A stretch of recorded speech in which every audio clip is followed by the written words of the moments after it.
ज़रा सोचिए, आप सुबह उठते हैं, एक शहर में रहते हैं जहाँ हर घर में बाथरूम है, सड़कों के नीचे नालियाँ बनी हुई हैं, लोग साफ कपड़े पहने हैं, बाजार में सामान बिक रहा है और लोग सब अपने काम में व्यस्त हैं। लेकिन ये शहर आज का नहीं है, ये शहर है 4500 साल पुराना। हाँ, हम बात कर रहे हैं एक ऐसी सभ्यता की जो इतनी पुरानी थी कि जब दुनिया के कई हिस्से अंधकार में थे, तब ये शहर छोटी छोटी बातों में भी सफाई, व्यवस्था और कल्पना का चमत्कार दिखाता था। ये कहानी है सिंधु घाटी सभ्यता की, जो सिर्फ इतिहास नहीं है बल्कि हमारे आज के शहरों का भी आईना है। Hello and welcome to study Vistara.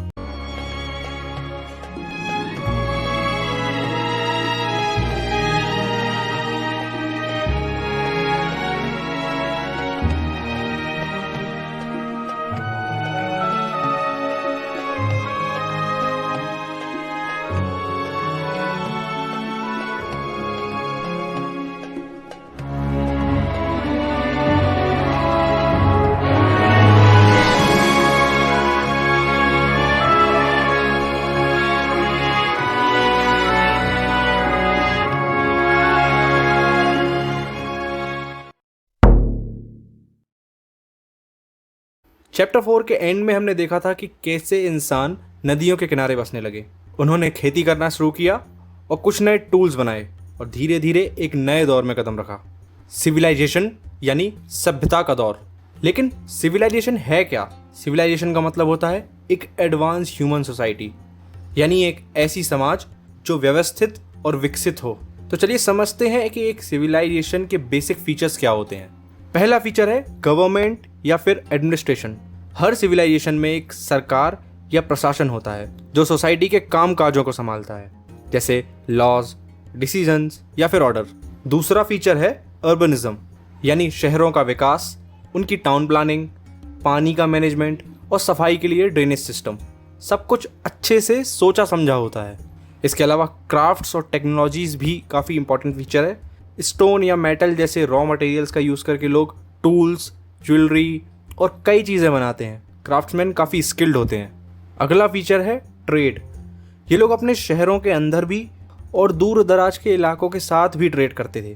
Goods exchange होते थे, जैसे कपड़ा, अनाज, टूल्स या फिर ऑर्नामेंट्स। अगला फीचर है राइटिंग सिस्टम। रिकॉर्ड्स रखने के लिए या फिर अपनी बातें लिखने के लिए राइटिंग सिस्टम का होना ज़रूरी होता है। ये सिविलाइजेशन की सबसे खास पहचान होती है। इसके अलावा कल्चर एंड बिलीफ्स। हर सिविलाइजेशन के अपने विचार और संस्कृति होती है, जैसे उसका आर्ट, आर्किटेक्चर, कहानियाँ, गीत और सामाजिक रीति रिवाज। और इन सब के साथ सबसे ज़रूरी है प्रोडक्टिव एग्रीकल्चर। खेती इतनी होती है कि सिर्फ गांव ही नहीं, शहरों के लोगों का भी पेट भरता है। तो जब ये सब फीचर्स मिलते हैं, government, cities, trade, writing, art और फूड, तब कहते हैं कि एक सिविलाइजेशन जन्म ले चुकी है। अब तक आप समझ गए होंगे कि एक सिविलाइजेशन के क्या क्या इंपॉर्टेंट फीचर्स होते हैं। और अगर आप ध्यान से देखें तो ये सब फीचर्स आज की सोसाइटी में भी हमें क्लियरली दिखाई देते हैं। लेकिन एक सवाल उठता है, ये सिविलाइजेशन कब शुरू हुई?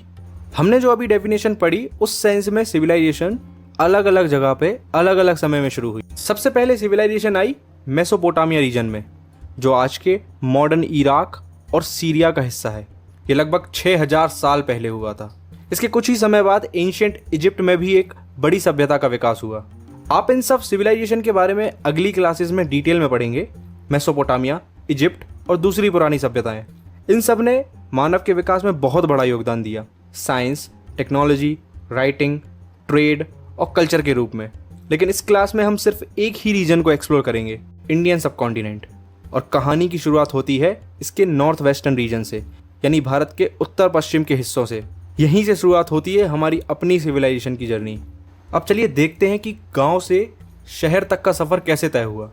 भारत और पाकिस्तान के बीच आज जो पंजाब और सिंध के विशाल मैदान हैं, वो इंडस रिवर और उसकी छोटी नदियों यानी ट्रिब्यूटरीज से सिंचित होते हैं। ये ज़मीन बहुत उपजाऊ थी, यानी एग्रीकल्चर के लिए परफेक्ट। इसी रीजन के थोड़े ईस्ट में कई हज़ार साल पहले एक नदी बहती थी, सरस्वती रिवर। ये नदी हिमालय के फुट हिल्स से हरियाणा, पंजाब, राजस्थान और गुजरात से होकर जाती थी। और इस पूरे एरिया में लगभग 3500 BCE के बाद गांव बनने लगे और फिर गांव बढ़कर बने शहर। जैसे जैसे ट्रेड और लोगों के बीच संबंध बढ़े, वैसे वैसे ये छोटी बस्तियां बड़े शहरों में बदल गईं, खासकर 2600 BCE के आसपास।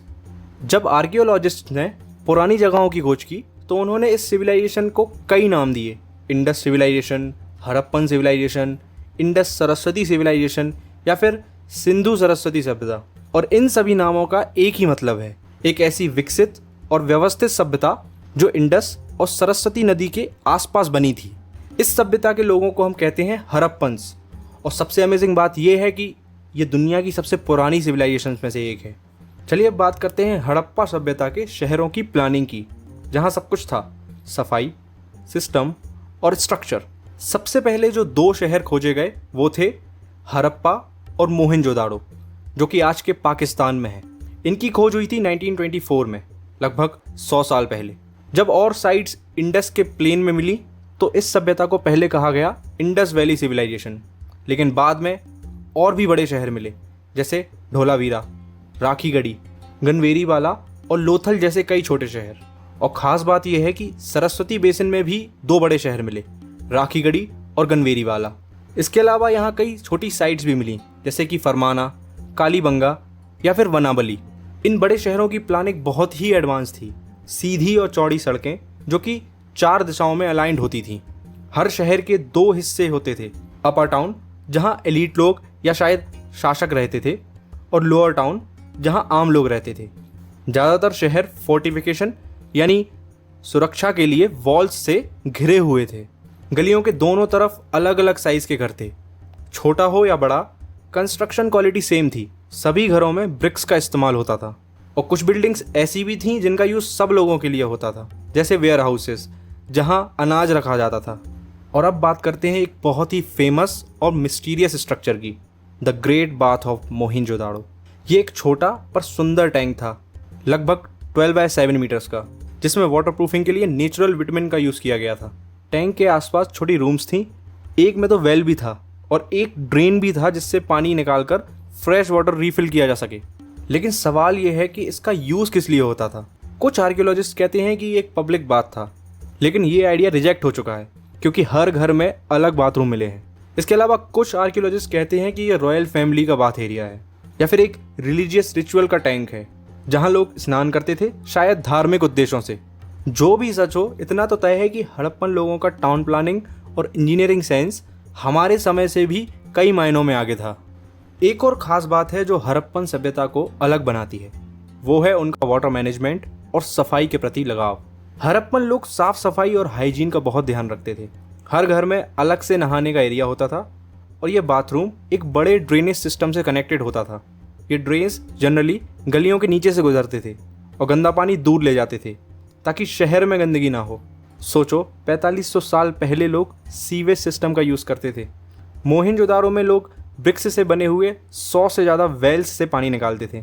हर मोहल्ले में ऐसे कुएं होते थे, लेकिन कुछ दूसरे रीजन्स में लोग पॉन्ड्स, स्ट्रीम्स या फिर मैन मेड रिजर्वॉयर्स से पानी लेते थे।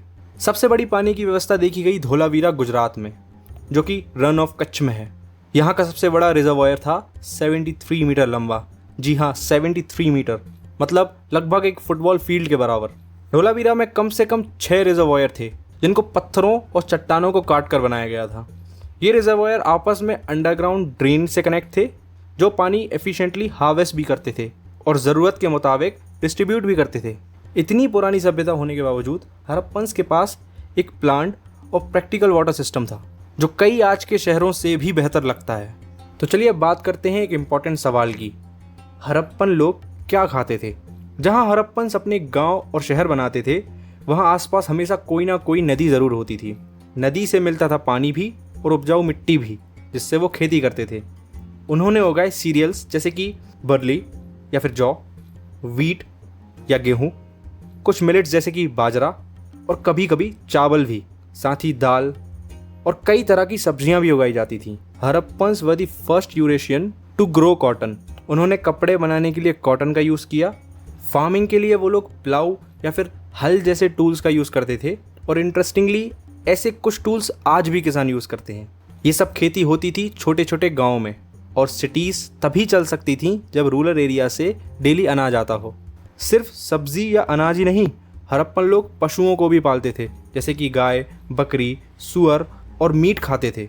वो लोग नदियों और समुंदर से मछलियाँ भी पकड़ते थे। और जब आर्कियोलॉजिस्ट ने उनके मिट्टी के बर्तन एग्जामिन किए तो उनमें मिले कुछ खास फूड के निशान, जैसे दूध से बनी चीज़ें, और सरप्राइज हल्दी, अदरक और केले के भी निशान मिले। तो ये सब बताता है कि हड़प्पन डाइट काफ़ी डाइवर्स थी और वो लोग हेल्दी और बैलेंस्ड फूड खाते थे। हड़प्पन लोग सिर्फ अच्छे किसान ही नहीं थे, बल्कि बहुत ही स्मार्ट व्यापारी भी थे। उन्होंने अपने शहरों के बीच में ही नहीं, बल्कि बाहर की सभ्यताओं के साथ भी ट्रेड किया। वो लोग एक्सपोर्ट करते थे ऑर्नामेंट्स, टिम्बर, डेली यूज़ की चीज़ें, गोल्ड और कॉटन, शायद कुछ फूड आइटम्स भी। सबसे पॉपुलर ऑर्नामेंट था कर्नेलियन बीट्स। ये एक लाल रंग का सुंदर पत्थर होता है जो मेनली गुजरात में मिलता है। ये बीट्स को ड्रिल करने के लिए हड़प्पन लोगों ने स्पेशल टेक्निक भी डेवलप की थी।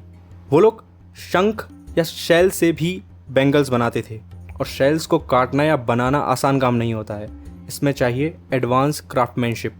अब सवाल उठता है, बदले में उन्होंने क्या इंपोर्ट किया होगा? शायद कॉपर, क्योंकि हड़प्पन रीजन में कॉपर ज़्यादा नहीं मिलता था। ट्रेड के लिए वो लोग लैंड रूट्स, रिवर्स और समुद्र का भी यूज़ करते थे। यह था इंडिया का पहला इंटेंसिव मैरीटाइम ट्रेड। कुछ हड़प्पन सेटलमेंट्स तो गुजरात और सिंध के कोस्टल एरियाज में भी बनी थी, जैसे लोथल, गुजरात का एक छोटा सा शहर जहां मिलता है एक बड़ा बेसिन 217 मीटर लंबा और 36 मीटर चौड़ा। यह था उनका डॉकयार्ड, जहां बोट्स आती और जाती थीं इंपोर्ट और एक्सपोर्ट का सामान लेकर। और ट्रेड को ऑर्गेनाइज करने के लिए हड़प्पन्स ने बनाए हज़ारों छोटी छोटी सील्स। ये बनी होती थी स्टेटाइट से, और उन पर होती थी कुछ लिखावट और जानवरों की तस्वीरें। ये लिखावट का मतलब अभी तक हम समझ नहीं पाए हैं, लेकिन ये ज़रूर था कि ये ट्रेड से रिलेटेड थी, शायद गुड्स की पहचान के लिए या फिर व्यापारियों के नाम के लिए। देखिए, सब कुछ एक दिन ख़त्म होता है, और हड़प्पन सभ्यता भी ऐसी ही थी। एक दिन शुरू हुई और फिर धीरे धीरे ख़त्म हो गई। पर क्या ये सच में अंत था या किसी नए युग की शुरुआत? 1900 BCE के आसपास हड़प्पन नगर एक एक करके छोड़ दिए गए। जो लोग बचे उन्होंने गाँवों में रहना शुरू कर दिया। ऐसा लगता है जैसे पुराना शासन या फिर गवर्नेंस भी ख़त्म हो गया था। पर क्यों? क्या हुआ? पहले लोग सोचते थे कि वॉर या फिर इन्वेजन हुआ होगा, लेकिन किसी भी एक्सकवेशन में युद्ध के हथियार या सेना का कोई सबूत नहीं मिला। अब माना जाता है कि सिंधु सभ्यता के पतन के पीछे दो मुख्य कारण थे। पहला है क्लाइमेट चेंज। 2200 BCE के बाद दुनिया भर में बारिश कम होने लगी, मौसम सूखा होने लगा। इसका असर पड़ा खेती पर, और फिर शहरों तक खाना पहुंचाना मुश्किल हो गया। दूसरा रीज़न है सरस्वती नदी, जो कि हड़प्पा सभ्यता का एक इम्पॉर्टेंट हिस्सा थी। सरस्वती नदी सूख गई। इसके किनारे बने शहर जैसे कालीबंगा या फिर बनावली छोड़ दिए गए। ये सब कुछ हमें याद दिलाता है कि हमारा जीवन प्रकृति और इन्वायरमेंट पर कितना निर्भर करता है। पर अंत के बावजूद हड़प्पन सभ्यता का ज्ञान, कला और टेक्निक्स ख़त्म नहीं हुए। उन्होंने आगे आने वाली भारतीय सभ्यता को रास्ता दिखाया। तो दोस्तों, ये था हड़प्पा सभ्यता का सफ़र, जो कि अंत नहीं था, एक नए युग की शुरुआत थी। और इसी के साथ हमने सारा चैप्टर कवर कर लिया है। If you like my work, you can like this video and subscribe to my channel, or if you have any doubt you can ask me in comment section. Thank you so much.